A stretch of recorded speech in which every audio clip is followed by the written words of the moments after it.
Oh, okay. And a 3, and a 2, and a 1. Who do you have your money on? It's the Sunset Flip Wrestling Podcast, coming to you live on DoubleC TV, featuring Darren. Oh God, we're doomed. And DoubleC. Wrestling gets you laid. Gotcha. As they take on 5 hours of WWE programming. I'm pretty sure he fudged it just while he was doing the Hurricane Run. Like, oh God, I don't know how to do this correctly. Alright. Let's do another episode of the Sunset Flip Wrestling Podcast. It's the Sunset Flip Wrestling. Yes, it is the Sunset Flip Wrestling Podcast. I am doing it alone this time. Darren is, he has a night off. But that's not going to stop the show, because I say so, and I'm the host. And that's what we do here. Yeah. So. Okay, so we have another SmackDown. We got another Raw to do. SmackDown from the 28th of June. And Monday Night Raw on the 1st of July. So let's start off with SmackDown. Okay, so this is a very special SmackDown. The reason why is because we actually have an intro. The old intro that only gets played like 4 different times. It's like the 4th episode it actually got shown, so it was like, okay. In addition to that, we also opened with Pyro, which hasn't happened for about a year. So, goody. Got that. And apparently there's a piñata in the middle of the ring on a wire thing. And there's Dolph Ziggler's face on it. And we get treated to the first match of the night as Sheamus versus Damien Sandow in that Dublin street fight. Now, this match is littered with beer taps surrounding the ring, because it's Dublin and it's supposed to be a pub. You know. It's supposed to be, you know, Irish and stuff. Well, whatever. So, a couple of the spots that were done. There was a keg spot because they knocked over one of the taps. An empty keg, you know, hit Sandow with the keg. In addition to that, there was a kendo stick shot, a couple shots. Let's see. There was a sack of potatoes. Sheamus hit Damien Sandow with the sack of potatoes. Let's see. Sandow stabs Sheamus in the neck with the chair leg, and ends up breaking a kendo stick onto Sheamus. Now, I haven't seen a kendo stick break like that since it was a Singapore cane match on Raw.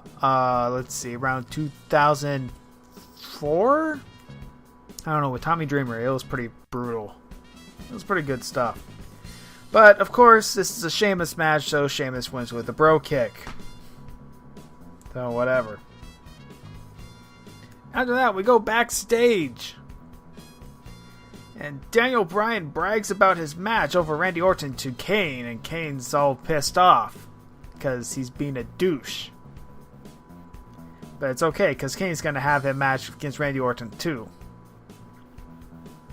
Next up, we go to ringside with Miz TV with Paul Heyman. I question whether we already have done this before. I can't remember. So, Paul Heyman, being bored out of his mind because he's on Miz TV, brings out Curtis Axel, because that's what he does nowadays. And Miz wants a title match for the IC title that Curtis Axel currently has, so I guess that's something. Next up, we go match number 2, AJ versus Natalya. In a match where Caitlyn shows up dressed up as AJ and insinuates that AJ has had relationships with everyone at ringside, including the timekeeper, the doctor, and Lillian Garcia. I'm not making this up. So, and then afterwards, Natalya rolls up AJ for the win.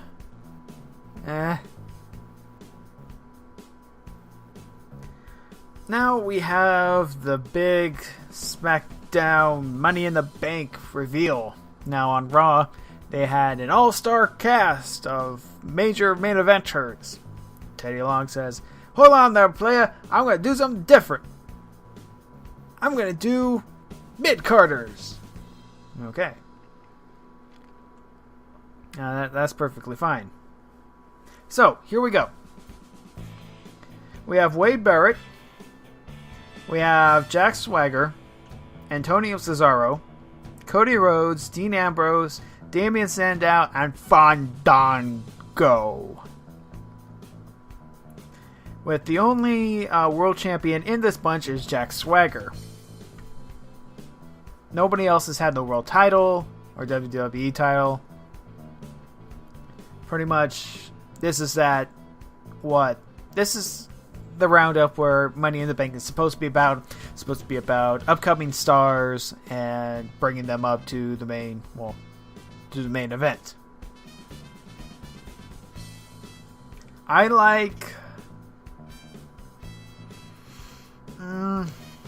take Antonio Cesaro because I like Antonio Cesaro. Not because I don't like his gimmick. I just like the fact that he's a really good wrestler, that's all. And it's also interesting to note that on the Raw side of the Money in the Bank participants, they are all faces. And on the SmackDown one, it's all heels. So take that as you will. Also kind of weird because currently we have a face champ on Raw and a heel champ on SmackDown, but we'll get to that later.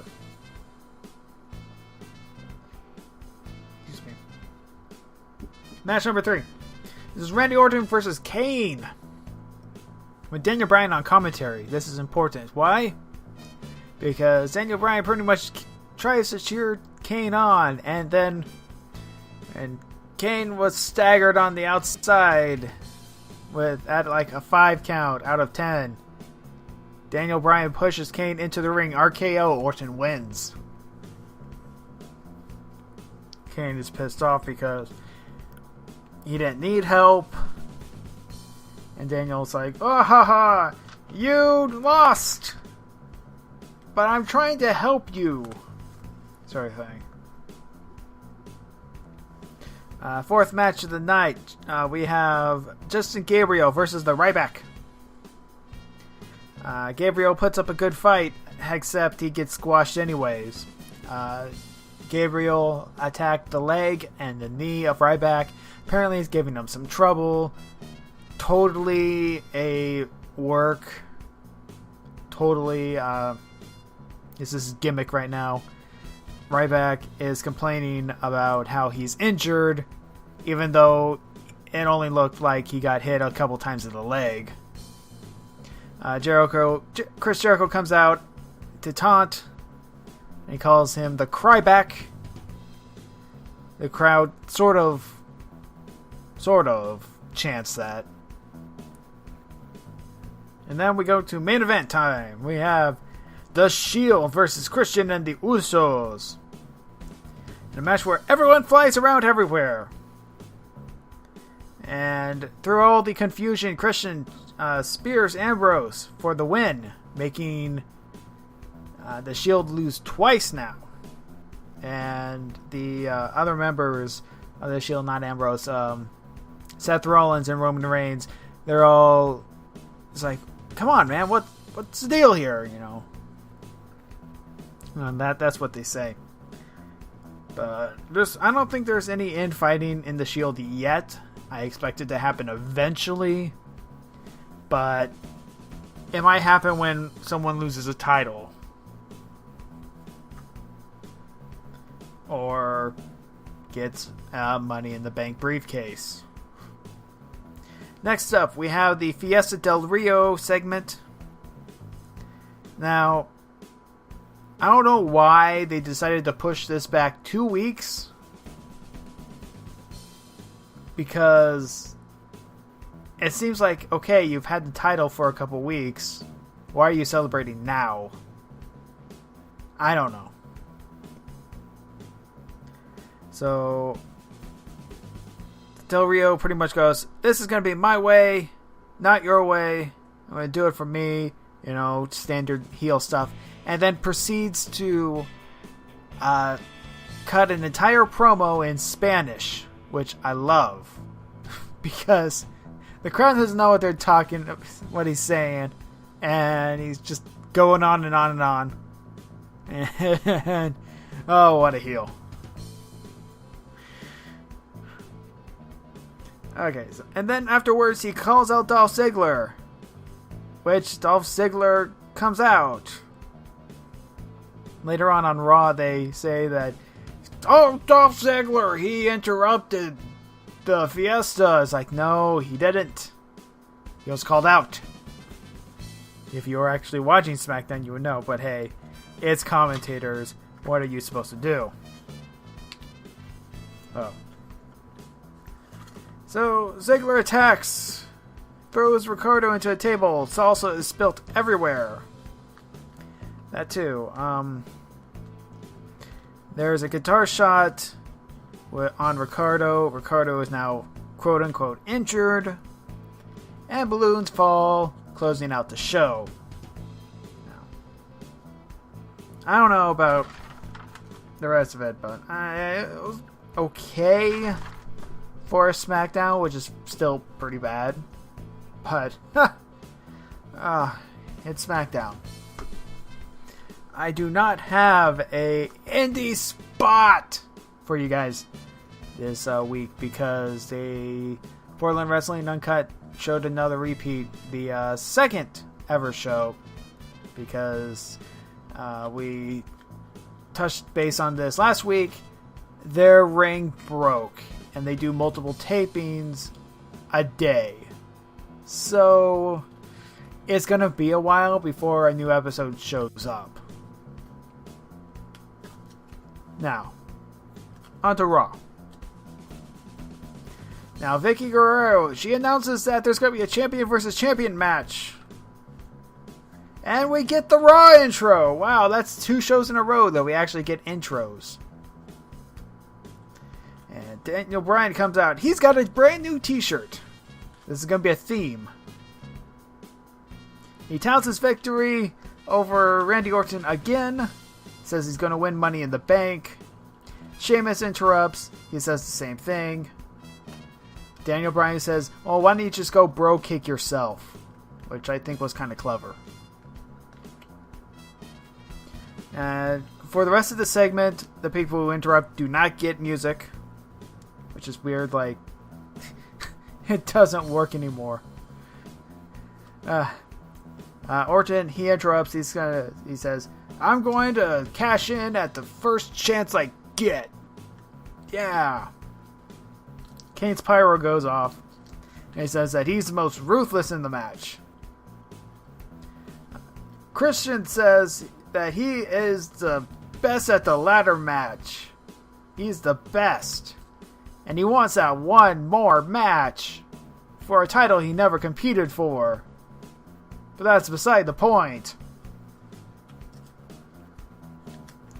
CM Punk's best in the world, what is it? Senses tingle. It seems to happen every single time when someone says that they're the best. CM Punk has to come out. It's like, no, I'm the best. So he comes out. Says, I'm the best. He has a brand new shirt too. There's some arguing between everyone. RKO to Kane. And then there's a standoff. Yeah. First match of the night, we have the Shield versus Christian and the Usos again. This time, more chaos. But this time, the Shield wins. Ambrose picks up the victory for the Shield over Christian. Kane and Daniel Bryan backstage, and Kane's all like, I have a surprise for you. And Kane's all like, I don't want to hear it. And Bryan's all like, I got you a rematch versus Orton. And Kane's going, well, alright. Second match of the night, Dolph Ziggler versus Jinder Mahal. A match where Ziggler, first match since his, he lost the title. It was a squash. He also zigzags around everywhere, giving people zigzags, and basically, he's really, really fast. That's what they're trying to get over. Yeah. Goofy. Vicky is backstage with Triple H.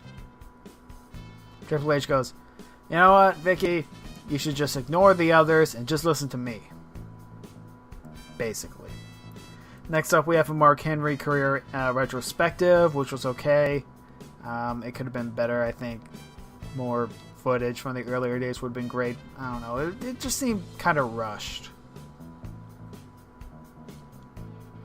By the way, throughout Monday Night Raw, they did little retrospectives of the different major WWE and World Heavyweight Champions with Bruno Sammartino, Buddy Rogers, Harley Race, Sting. They actually did a Sting one. Yeah.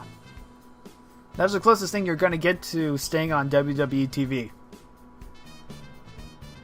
So, next up, we have Randy Orton versus Kane, but with Daniel Bryan as special guest ref. Now, this match wasn't all that good. I mean, Daniel Bryan he's in the corner of Kane, obviously. So, he's going to be biased toward Kane. And, that's what this match made me do. Orton gets disqualified. Match is restarted. Kane wins with a big boot and a fast count. And Orton RKO's Bryan. Orton leaves. Next up, we have CM Punk, Curtis Axel, and Heyman backstage. Punk says, and he wants to go it alone. Okay. Fourth match of the night, Fandango. He returns from his concussion as he takes on the Sheamus. In a match where Sheamus literally beats up Fandango with some very stiff, punches and stuff. Look kind of nasty, actually. But Fandango, after he gets beat up a little bit, he leaves with the count-out victory going to Sheamus. Whatever. Next up, we have the Ryback versus The Miz. A lot of wrestlers with the in it. That's not the point. So, Ryback apparently has leg problems because he got kicked a couple times. Yeah. Big behemoth gets knocked down a couple times. Now his leg's hurting. And I'm serious with this. Ryback waves off his own match. Says that he cannot continue. He gives up. And makes Ryback look insanely weak. And pitiful. Is this mind games? I don't know. It could be, but this is WWE we're talking about. I don't expect them to go through that kind of angle. Next up. Oh yeah. Chris Jericho does stuff too. I forgot what he does, but he does stuff. Probably a code breaker in there. Next up, Mark Henry. He comes out. He also has a new shirt. Everybody gets new t-shirts today. He says, doing the right thing never got him anywhere. But he's doing the right thing for himself. So, that's all he's doing with his title match. because he's never had the WWE title. He's held pretty much everything else but this one. So that's the angle that they're going with this. We'll go backstage again with Vicky Guerrero and Vince. He says that that's good that you made a champion versus champion match, but you put it on free TV, and I don't like that because that's free TV. I don't like that. It's got to be, yeah. So Vicky is obviously stressed out. Match number 6, CM Punk, Curtis Axel versus the Primetime Players. Excuse me. CM Punk wanted to go do the match himself. Curtis Axel, he's like, no, I'm going to do it. And he wrestles pretty much most of the match. Punk gets in. GTS, blind tag. Curtis Axel picks up victory. Alright. So, match number 7. You have Alicia Fox versus Caitlyn. Match where Caitlyn wins. AJ says that, oh, you shouldn't be doing this at Dirty Laundry because you got Dirty Laundry too. You modeled, ha ha ha. I'm going to show a Photoshop picture of you, ha ha ha. Oh, and also AJ calls Caitlyn Katie Kaboom, a reference to Animaniacs, a very good show. For all you kiddies out there. Backstage, we go with Vicky Guerrero and Stephanie this time. Vicky's stressing out because she's under a lot of pressure. Stephanie's all like, it's okay, it's okay. And then Vicky decides to open her mouth and starts girl talk. Stephanie is having none of it. But we do know that there is going to be a job evaluation next week. So will Vicky Guerrero keep her job? Will she be promoted or fired? Who knows? I think we need more people power. Because it's about time that people power came back. Mr. Excitement. Match number 8. We have Cody Rhodes versus Antonio Cesaro.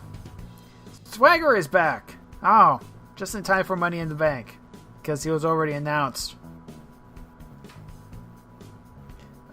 Seb Coulter goes on to another tirade how he doesn't like the way things are going. And adding to the list of people that he hates, not only do Mexicans, but also gay people. Yeah. Stay classy. But of course, that's the gimmick they're going with. Cesaro is dominant as ever.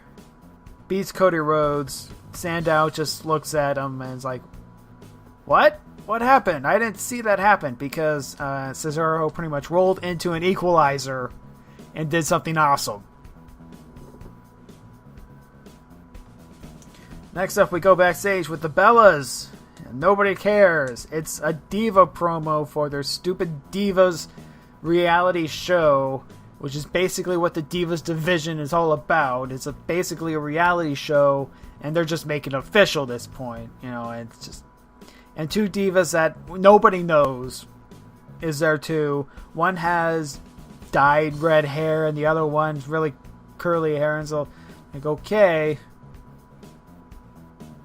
Well, as long as you keep your matches on Total Divas on the E! Network and not on Raw or SmackDown, because they actually tape matches to put on that show. I'm not joking. So not only can you see these women go on the red carpet and fight with each other, you also get to see them in the ring. Yeah.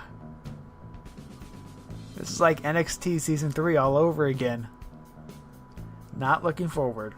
I'll probably watch one episode and that'll be it. But we do have some more good news about next week.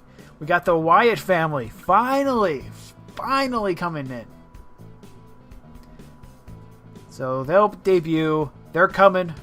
They've been saying that they're coming, we're coming for a while now, and now they're coming for realsies with the Z.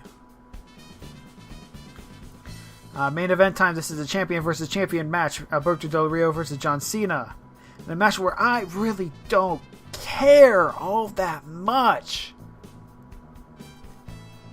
I mean, I like Del Rio's, technical aspect. I hate John Cena, but it's not all that good.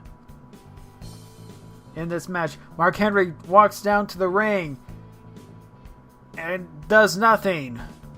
John Cena's like, uh-oh. And then Dolph Ziggler, he comes out. He gets on the top rope and distracts Del Rio pretty blatantly. Whatever. He distracts and is like, hey, look at me. And Del Rio goes, uh-oh. And that's when John Cena hits the attitude adjustment. Cena wins because of interference. And then Mark Henry plays mind games afterwards with John Cena, trying to hold him the title, but making Cena flinch. Usually that means you get 2 punches for flinching. So John Cena is probably at around 6 or 7 punches at this point. And when you're getting hit by the world's strongest man, that's not going to be a very good thing. The show closes out with another Wyatt family promo, which is really weird because it seems like they're really pushing the Wyatt family in their debut thing. Because normally when they do these debuts, they show the vignettes, show a couple different ones, and then they don't take extra time, like at the end of a show, to actually, promote them any further. But with this one, they do. And apparently, also, The Shield wants a piece of this Wyatt family. Because it looks like the Wyatt family are going to be heels, but who knows? They could end up faces for all we know. I don't know. But so not only do we have the Wyatt family, we have that job evaluation, which should be a good time because Triple H, Vince, Stephanie are all going to be there. So that's going to be good. We also have, some other stuff because it'll be the last Raw before Money in the Bank. There'll probably be some sort of 6-man match. And it should be a lot of fun. SmackDown, I have no idea what's going to happen other than the fact that CM Punk is going to be on SmackDown. So you might want to watch SmackDown because CM Punk's on it. Reason to watch SmackDown, I don't know what is. But yeah, we are getting close to the point where it's Money in the Bank time. We're also thinking about SummerSlam. I'm still thinking that Daniel Bryan's going to get the Raw one. Challenge Cena at SummerSlam. For the SmackDown one, I think it's going to be Cesaro. I want it to be Cesaro. But I don't know.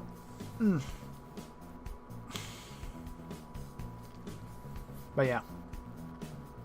I don't know. It should be interesting to watch. We got a lot of interesting things coming up. And that... Yeah. So... I know this was another quick episode, but this is what happens when I do it alone. Well, whatever. Other programming notes. Not only is this done on Tuesdays, the easiest way to watch the live show is to follow me at Sunset Flip. You can also hit the little follow button on the Twitch page, twitch.tv/DoubleC_TV. Anything else? Let's see. You can also follow me on YouTube. The YouTube channel is /SnakeInABox, all one word. I have every single thing that I've ever streamed on there, pretty much. And more stuff.